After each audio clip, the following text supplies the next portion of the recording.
Good. I start again.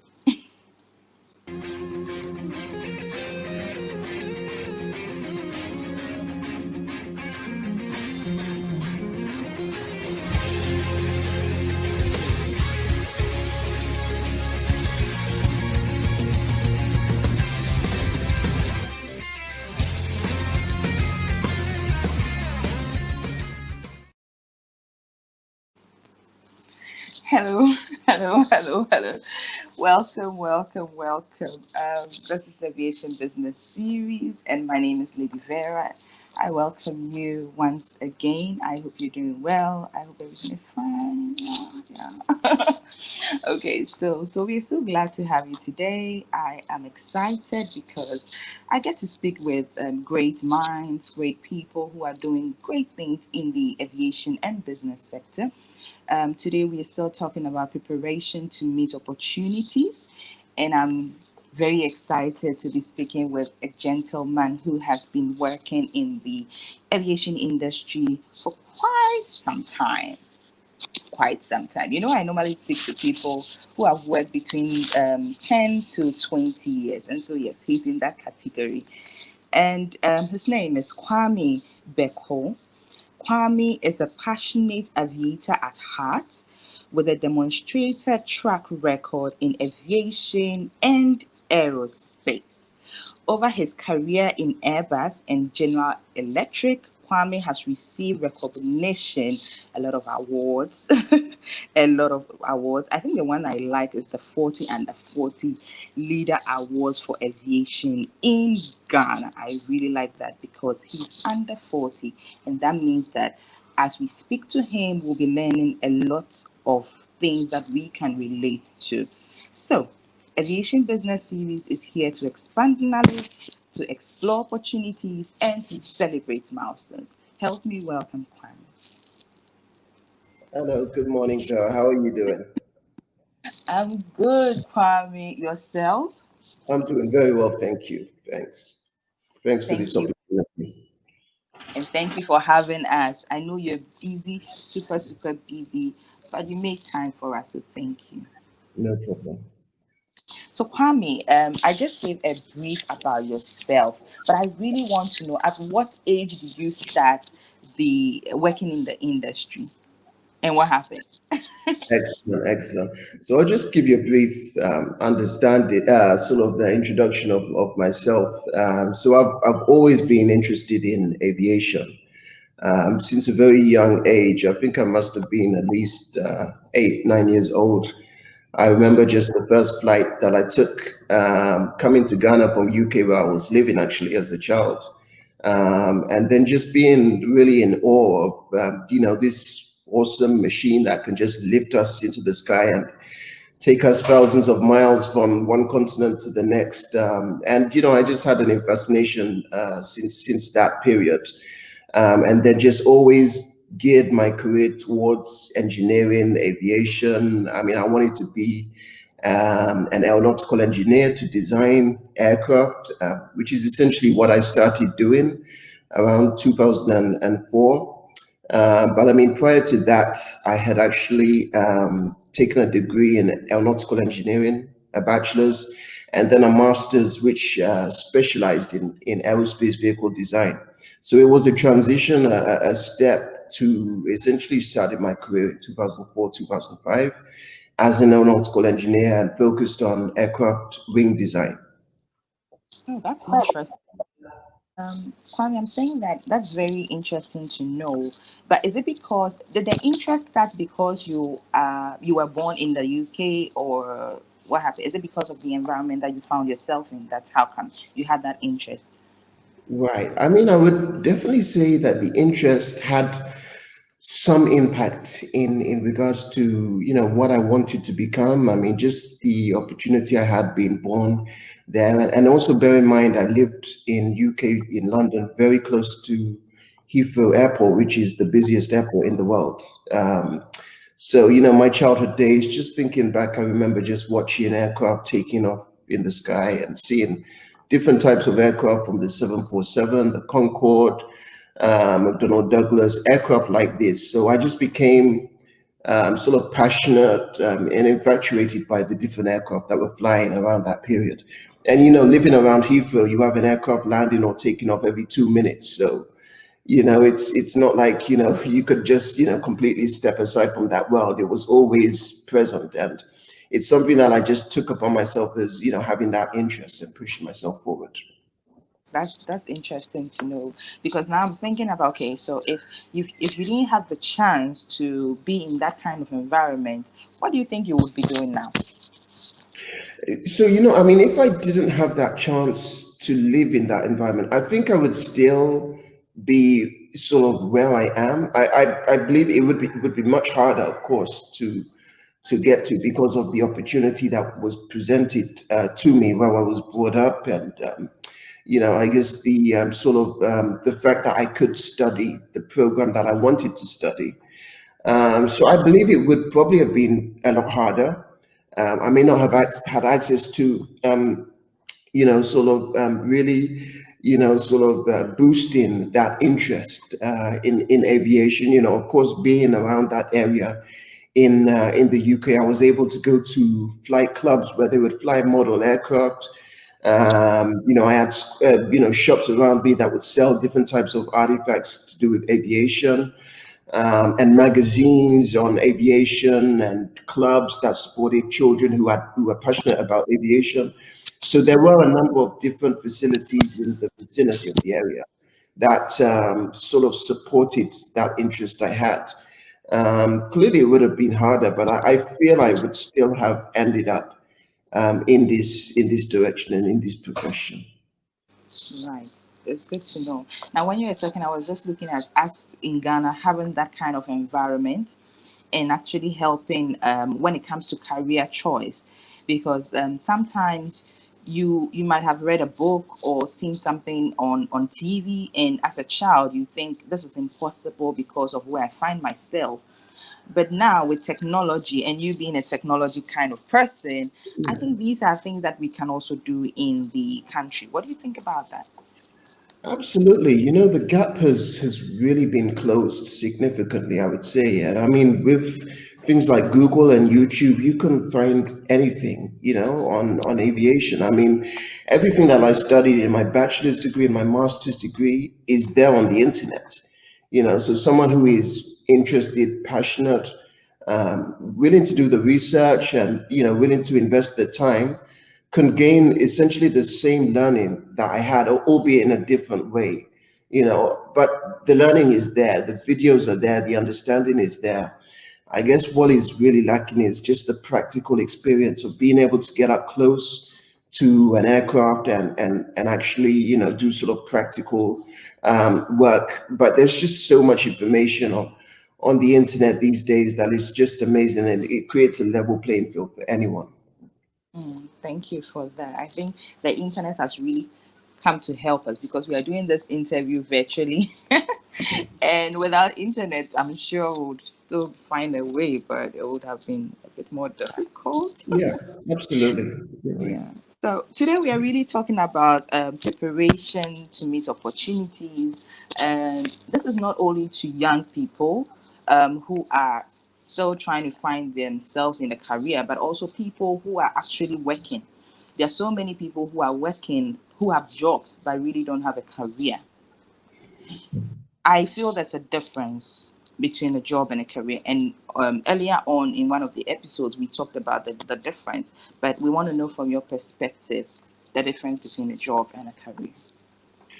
That's a very good way of putting it, and good way of differentiating the two. Because I mean, I could clearly say that on my journey to becoming an aeronautical engineer, which was my career, I had to do a number of jobs to sponsor, to fund my interest and my education, to get me to be able to start in out that career. So I guess the way I see it is, a job is something you do for money, just to make ends meet.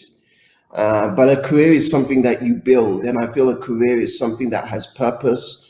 That you could even use it to leave a legacy, or just drive an interest that you have that you're looking to build. So I think you're right. There's a very big difference between the two of them. I like your perspective when you say the job is basically to live that kind of life, have be able Yes, to move around, be able to feed, and the career really comes in when you begin to find your passion and you move towards it. Thank you for that, no because problem. now we we are seeing a lot of people who feel stressed in the work that they do. And when we started this program, we started in May during the COVID heightened period. And one of the main reasons why we started is to open up opportunities, let people know that there is more to the conversation when it comes to work. And so you telling us this really reminds us that yes, that we are on the right track. Excellent. That's good. And you mentioned that you had to fund your education moving forward. Did you do it yourself, or you had your parents supporting? And again, I had my parents' support, and then in UK you have access to bursary and student loans and things like that to be able to support education, further education. But that's never really always enough. I mean, you always need to supplement that to cover your basic needs. So during schooling, university, I was working in the holidays to earn some money for myself. So it was a bit of everything, really. Oh, that's nice. So when Yeah. did you decide to come to Ghana? So I mean, it was a bit of a story, really, because I started working in aviation. This was around 2005. And then I was more in sort of like a technical domain, working on aircraft design, wing design. And then my career sort of progressed from there and moved from a more technical engineering angle to a more commercial marketing and sales angle. And my passion, I'm very passionate about business, but also aviation. So I wanted to make that change from engineering to commercial. And I think, what I noticed, particularly in the company I worked for, some of the best people in the commercial or sort of marketing and sales area were coming from an engineering background because they could understand and communicate the technical aspects of the, very technical products, the aircraft, in a business sense and sort of make it make sense. So, I mean, essentially, I moved from technical to marketing. And then very soon, of course, with my passion for Africa and, development of the continent and everything, I became very focused on aviation in Africa, particularly.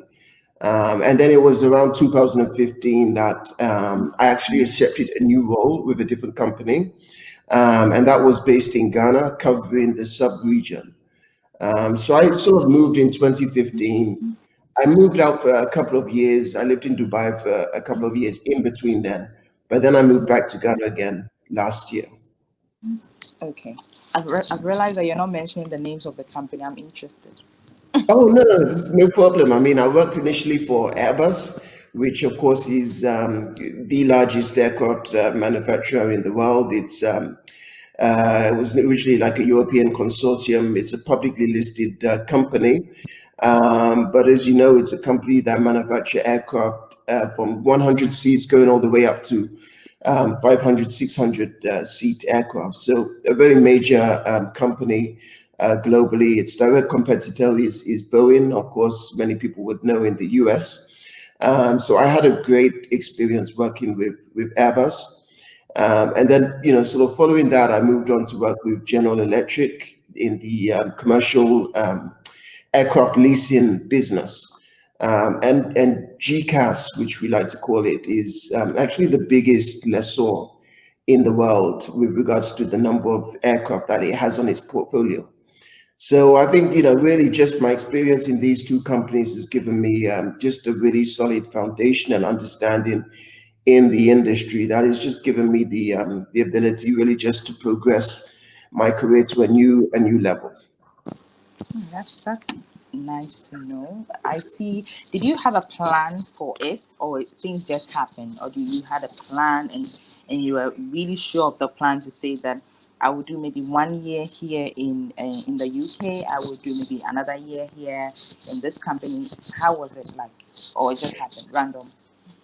Yeah, I think I always wanted to move back to Africa, ideally Ghana, but I always wanted to move back to Africa. Ghana is not the biggest country when it comes to aviation in Africa. I mean, when you talk about aviation, people would mention South Africa, Ethiopia, Kenya, and then of course North Africa. They're very big, but West Africa is still emerging or developing, I would say. So, my interest always being in Africa, I knew that in the end I would end up sort of focused on the continent, based out of the continent. But I never really planned that, this year I would, make a move here and there. And, as sort of I alluded to, my career moved from, I was in UK initially in Bristol, then I was in Toulouse, then to Accra, then to Dubai, then back to Accra. So, I mean, all of that wasn't really planned, but it was really, and again, I refer back to the title of this, it was really when me being prepared just met the opportunities that presented themselves on the ground. So I was able to seize those opportunities by really just being the right person at the right time for the companies that I worked for. Mm. I like the way you're saying it, being prepared. So you were the right person, or you are the right person, being at the right place at the right time. And so this Yeah, brings to mind that sometimes we might not see the opportunity so big, but within us there is a voice that will tell us to prepare. Go have a course, begin to do something, and once you're done, there will be an opportunity, and you'll be the right person. exactly, exactly. Yeah.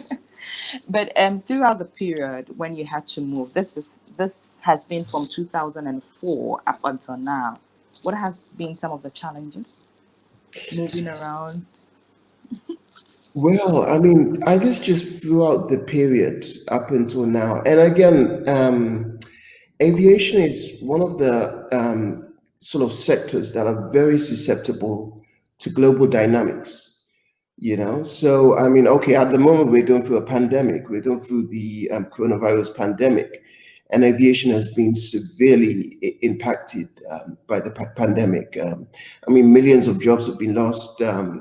Billions of revenue has been lost as well, from the global airlines and institutions. And I just cast my mind back to September in 2001, the terrorist attacks, when there was, also a very that was a significant moment for aviation, because there was a huge drop in air traffic. There was a significant amount of fear that came into the system from the general flying public.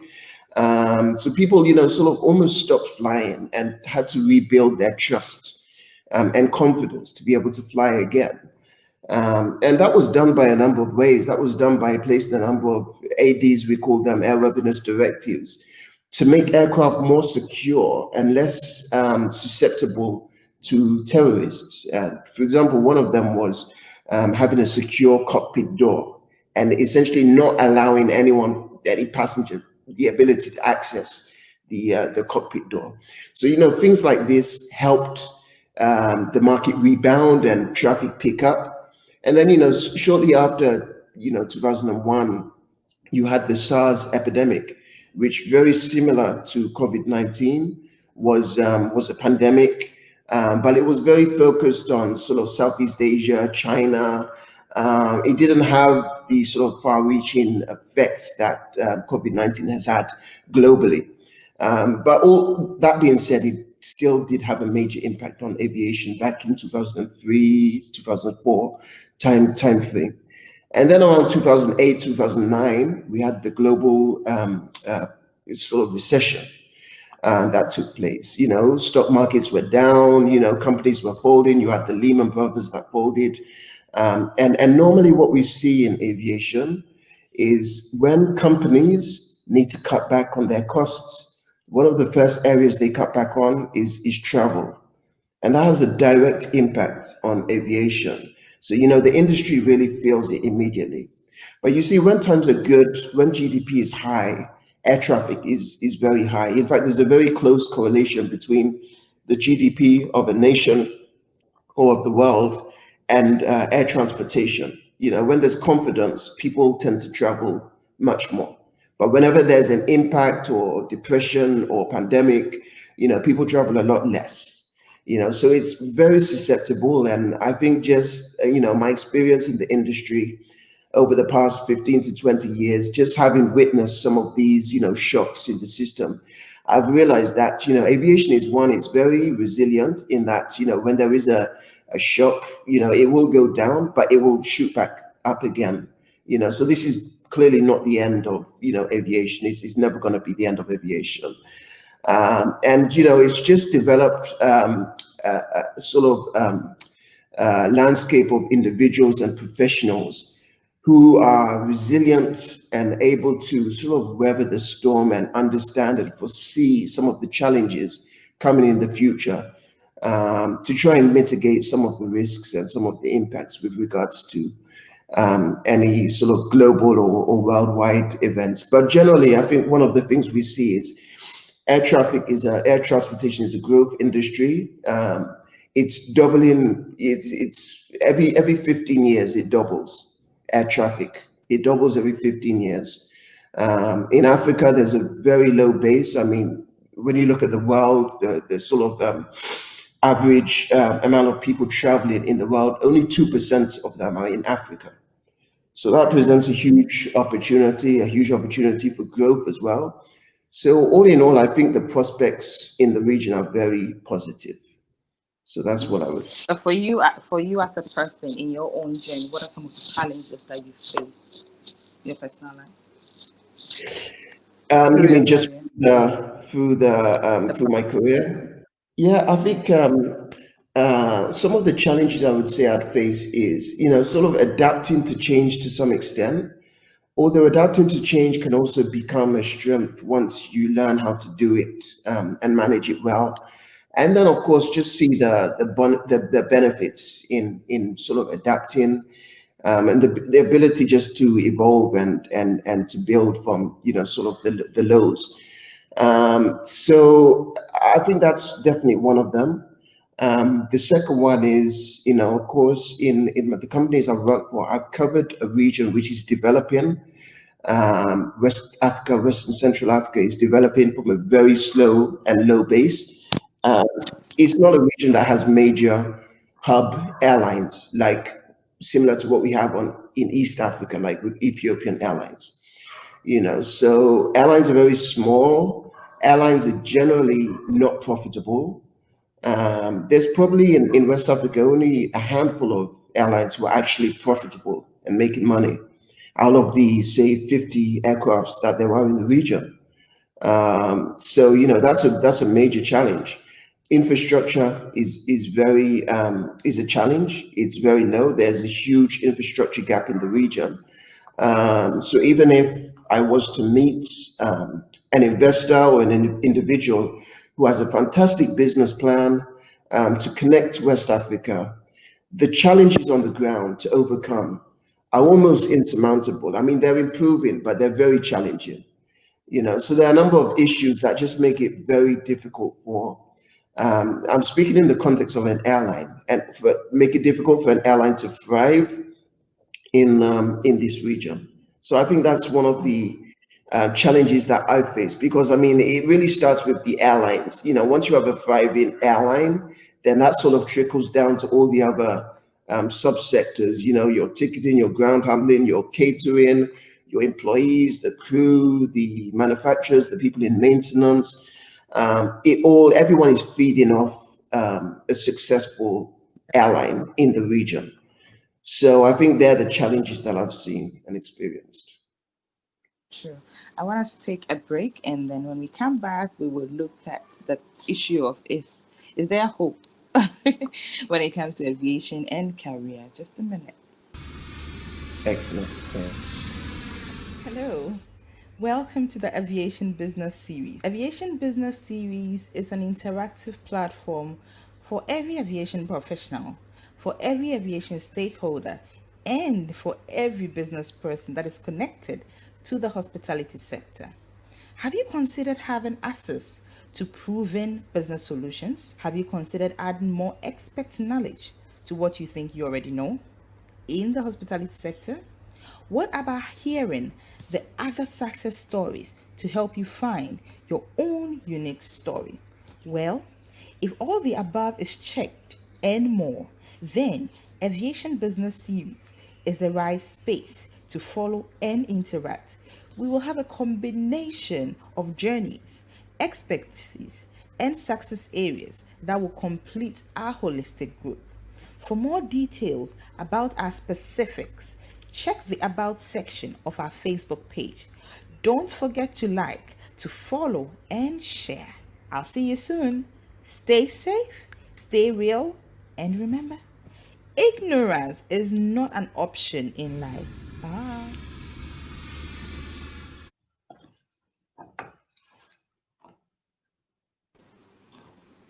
Okay, I can hear you now. Thank you. Excellent. Good. Okay.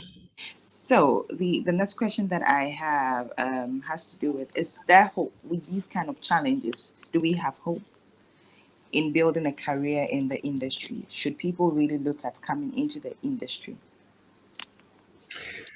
Yes, excellent. It's a good question, and I think it's one worthy of discussion because, as I alluded to just before, um, I mean, we're in a pandemic right now. The pandemic's not going to last. I mean, COVID-19 is here. We're learning how to deal with it as a sort of virus. It's not going to go away anytime soon. But I think one thing I know that we will do is we will adapt, we will evolve, we will learn how to deal with it. And this is something that I do quite often. I'm always researching and looking into what people in the industry are doing, some of the different innovations that are coming up to prevent the spread of the virus, both inside the aircraft and at terminal buildings, at airports, and things like that.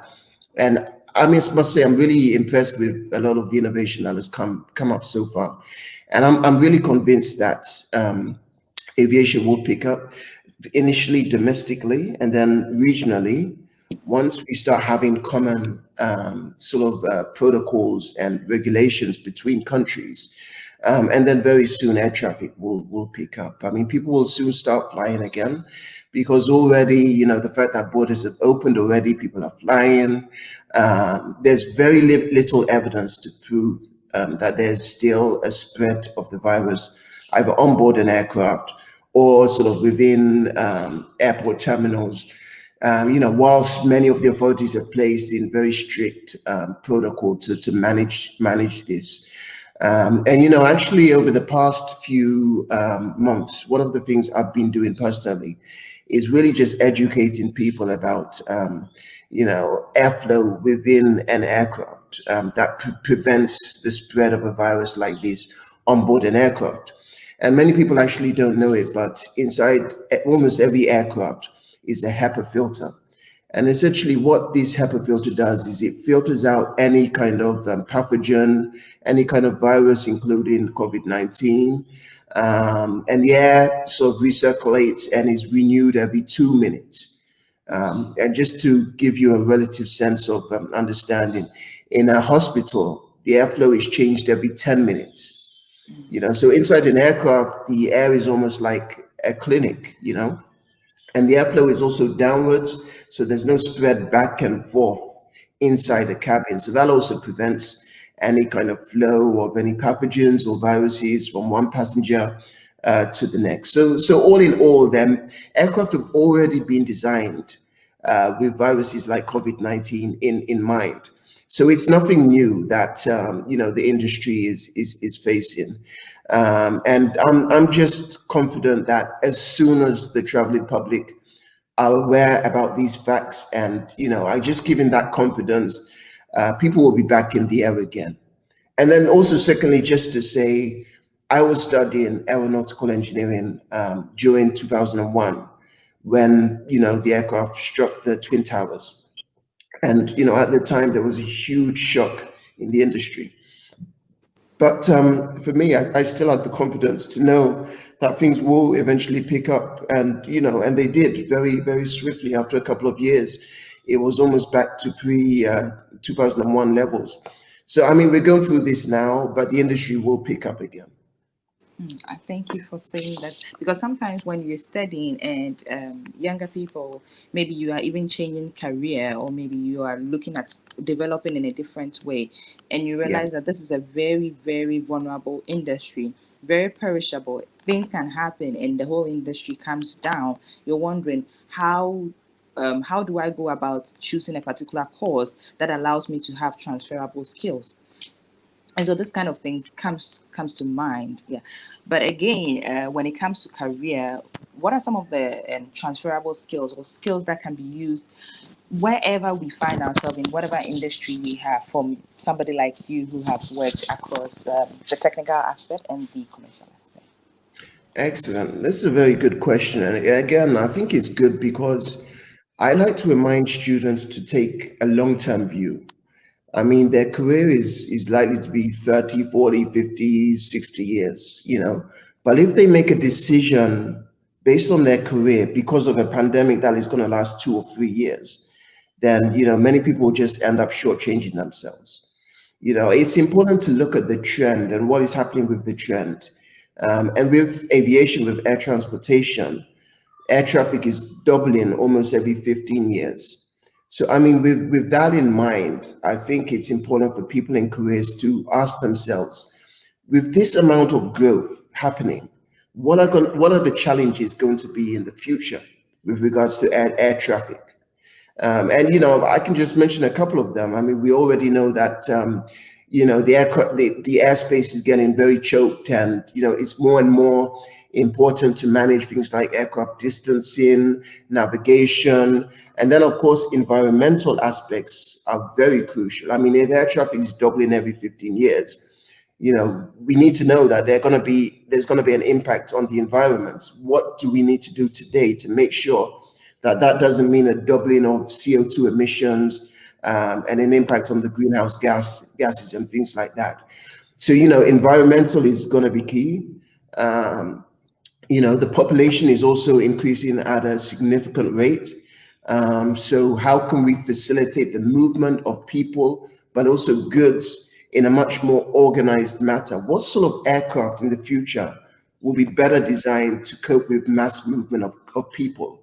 I think that's very important as well. How can safety be continually improved as you increase the number of aircraft in the sky? But also looking at, when you talk about transferable skills, I think it's crucial to look at the technologies that are coming in place now that are going to drive development of the future. Things like AI, artificial intelligence. How does that relate to aviation? Things like machine learning, 3D building, additive manufacturing, you know, just different things like this. Even the way in which we as individuals, we now interact and literally live with computers, which are our mobile phones. So thinking about the future, how in the past people would need to go into a travel agency or so to buy a ticket, you know, to take a flight, or even nowadays to go onto an airline app and, you know, pay for their ticket and then go to the airport. But in the future, what are the new technologies out there going to be that can facilitate ticketing? And I just look at what some airlines actually doing, and I've seen some in sort of Nigeria and other countries. Nowadays, everyone is on WhatsApp and everyone is connecting on WhatsApp and Instagram.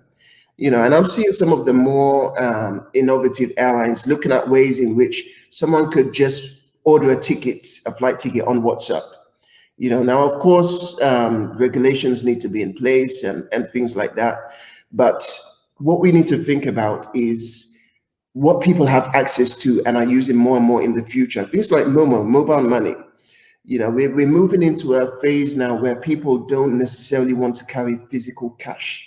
Yeah. So how are airlines going to adapt in the new normal or in the future to accept different forms of payment methods?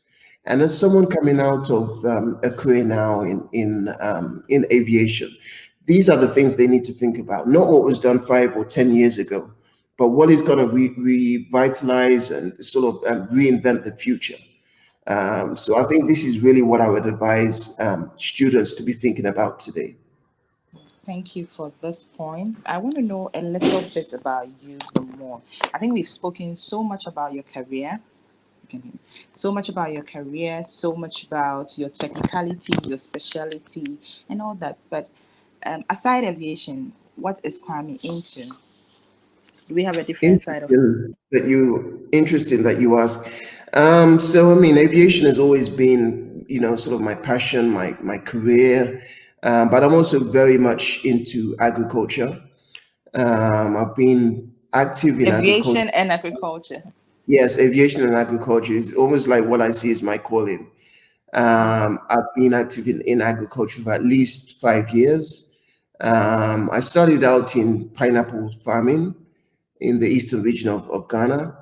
I sort of branched out from there, started value adding to the pineapple by producing fruit juice, different types of fruit juices. And then from there, I started actually selling these gallons, these fruit juices to restaurants, hotels, event centers. And then essentially I plan to open my own restaurant, my juicing bar, which eventually became a restaurant. I mean, Ghanaians, we opened a smoothie bar about 3 years ago, and then people were like, "Where's the food? Where's the?" So then we quickly moved to a restaurant, and now in agriculture, I'm very much into uh, investment, crowdfunding. We've developed a new crowdfunding platform to promote agriculture amongst individuals. I'm into soya bean production, maize production. I'm going into modern agriculture like hydroponics and aquaponics. And really, this is all as a quest to improve socio-economic development in the region. I mean, when you talk about the continent Africa, what does it have that the world needs? And for me, I believe food is going to be the most important commodity in the future, which is going to be in short supply because of the population rise. But in Africa, there's over 60% of the world's uncultivated arable land that is just sitting there, that is very fertile for use for farming and agriculture. And really, all it needs are the right minds, the right investment and technology to realize the potential of this land and create enabling environment, jobs, economic development in a nation and prosperity. So really, that's what I'm doing on the side. Wow. Now, did you have this mind of doing something on the side whilst working for a company, or when you began to do independent work? When did that happen? I think I always had the plan to do this alongside my career. It's something I was able to do because I had a team. I developed a team of very passionate, equally very sort of switched on, motivated individuals who I could almost trust to sort of do the day to day, while I just remain at like the visionary part and sort of the direction and everything like that.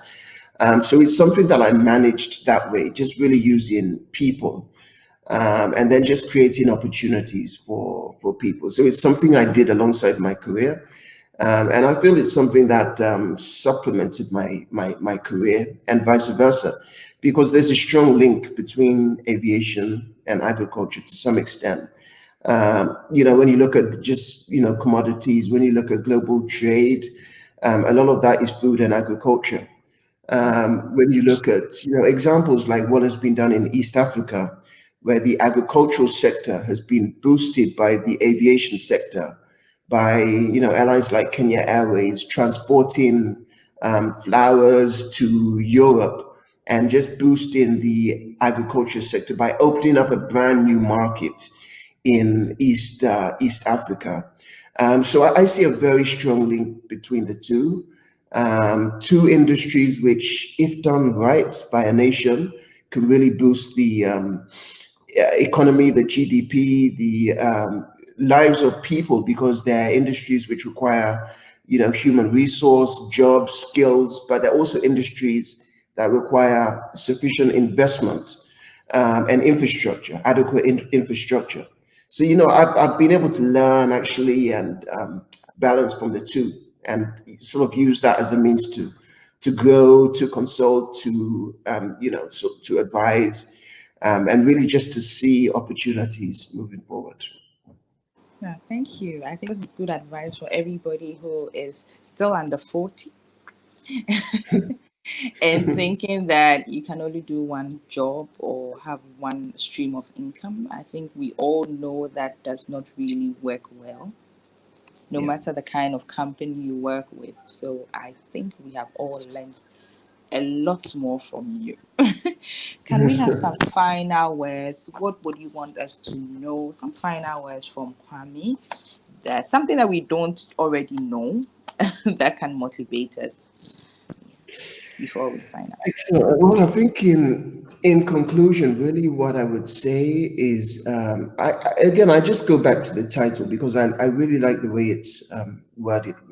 Preparedness meets opportunity, and I really believe in that because sometimes you can spend years working on something, learning, studying, just preparing yourself.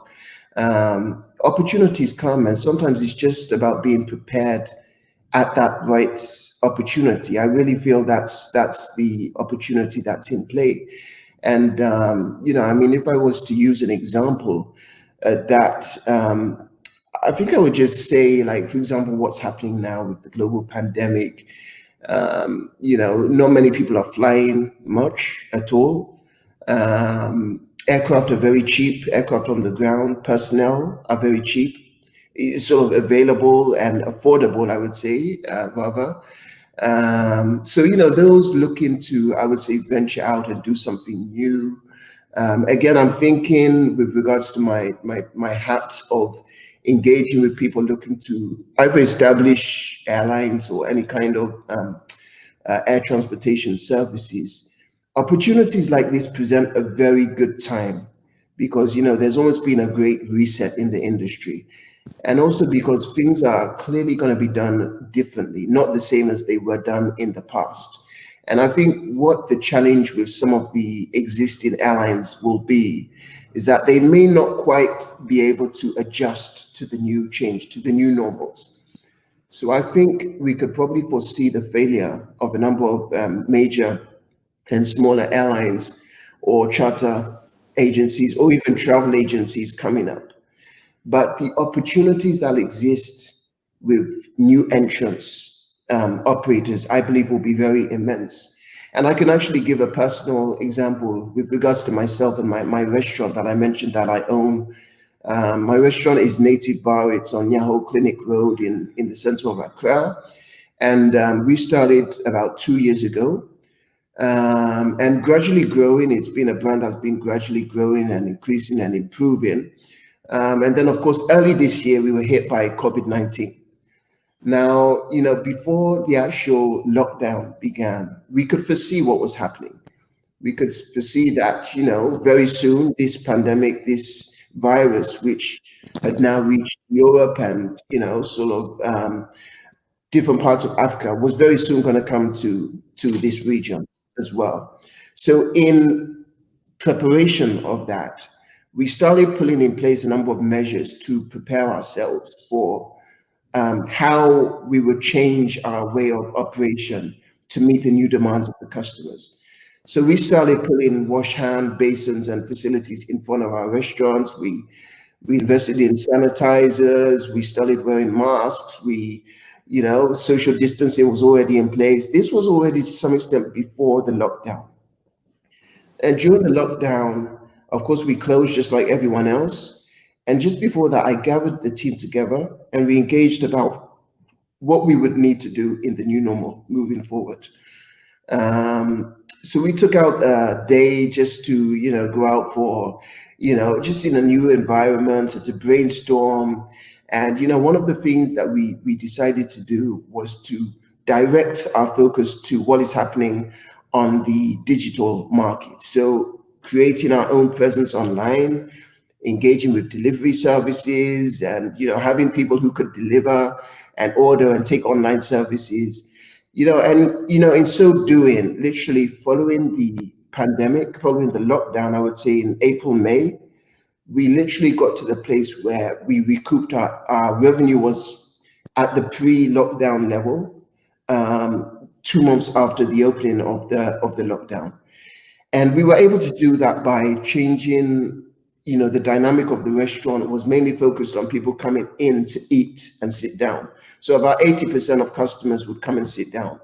But after the lockdown, about 80% of our customers would order in.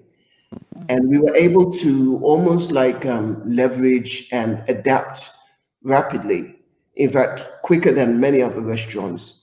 And in so doing, gain clientele who we didn't have before.